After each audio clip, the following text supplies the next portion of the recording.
All right, today we're diving into a perspective on faith that really challenges a lot of modern Christian traditions. It's called Torah Observance, and we're going to be looking at the source material from a teacher, Mr. Batman, to really get what it's all about. So, have you ever run into someone who worships on a Saturday Sabbath? Or maybe celebrates biblical feasts instead of Christmas and Easter? It might seem like some kind of new thing, but the sources we're looking at today say, no, this is actually a return to a much, much older way of faith. And this is the world of the Torah Observant. It's a movement that's all about getting back to a first-century faith. So in this explainer, we're going to unpack their core beliefs, see exactly how they differ from a lot of modern Christian practices, and explore why that difference is so important to them. Okay, so right at the heart of this entire perspective is one single crucial word, Torah. And as you're about to see, how you understand this one word, well, it changes absolutely everything. You know, in English, the word law can sound kind of harsh, really restrictive. But the original Hebrew word, Torah, it actually means instruction or teaching. The sources we're looking at describe it more like a loving father's guidance, showing his kids how to live a truly blessed life. It's a huge shift in perspective. And this isn't just some modern take. The source material points directly to Scripture, like Psalm 19, which calls the Torah perfect and says it revives the soul. This right here is the foundation of the Torah observant view. God's instructions are a source of life, not some heavy burden.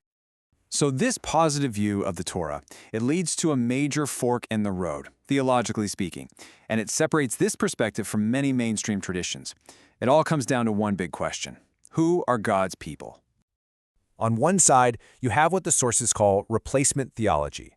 This is the idea that the Christian church came along and replaced Israel in God's plan. But on the other side is restoration theology, which argues that believers from all nations are actually grafted into the family of Israel, becoming one single, unified people. Think of it more like you're joining a family, not starting a brand new one. The Apostle Paul's words in Ephesians are just central to this whole argument. He says that those who were far off have now been brought near to the existing commonwealth of Israel. The big takeaway here is that it's all about joining something that's already there, not creating something totally separate.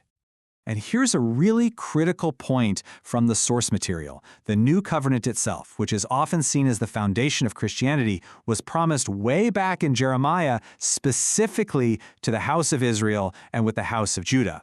For Torah-observant believers, this is like the ultimate proof that God's plan was always about renewing and reuniting Israel, not replacing it.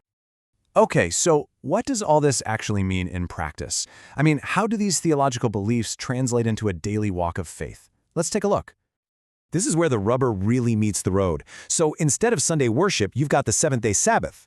Instead of Christmas and Easter, which these sources argue have man-made origins, you have the biblical feasts. And instead of looking at the Torah as some outdated law, it's seen as God's timeless instruction for all his people. And these feasts, they're seen as way more than just historical holidays. They're actually viewed as prophetic dress rehearsals. The spring feasts, like Passover, they're seen as a picture of the Messiah's first coming. And the fall feasts are seen as a preview of his second coming.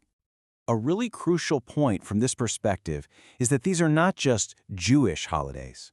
No, they are God's appointed times for everyone who is part of the family of Israel. Doesn't matter if they were born into it or grafted in. It's a vision of one unified people all celebrating together. So this brings us to a major point of disagreement, and it all revolves around the teachings of the Apostle Paul. If the Torah is still in effect, what in the world do we do with his writings?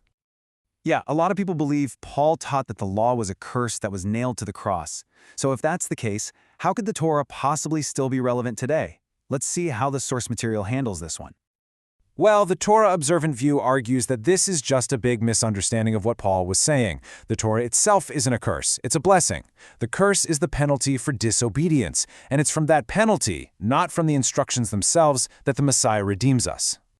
And the source material points right to Paul's own words to back this up. In Romans, he literally asks if faith gets rid of the law, and his answer is a booming, by no means. On the contrary, we uphold the law.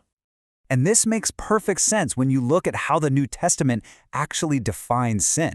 It's called lawlessness, which literally means being without the Torah. That definition is absolutely foundational to the Torah observant perspective. This leads to a pretty powerful question, doesn't it? If the Torah is abolished, then what's the standard for sin? From the Torah observant perspective, if you take away God's instructions, the very idea of sin just loses its meaning. So ultimately, the sources present a choice between two authorities: God's timeless instructions found in Scripture, or the traditions of men that have changed over time. That's really the core of the whole debate. The Torah observant perspective is often summed up with this tagline they take from Matthew 5:19, making the kingdom great again. It's basically a call to return to the commandments, which that very scripture says will lead to greatness in the kingdom of heaven. So is this a return to a more authentic faith, or is it a misunderstanding of Scripture? That's the central question.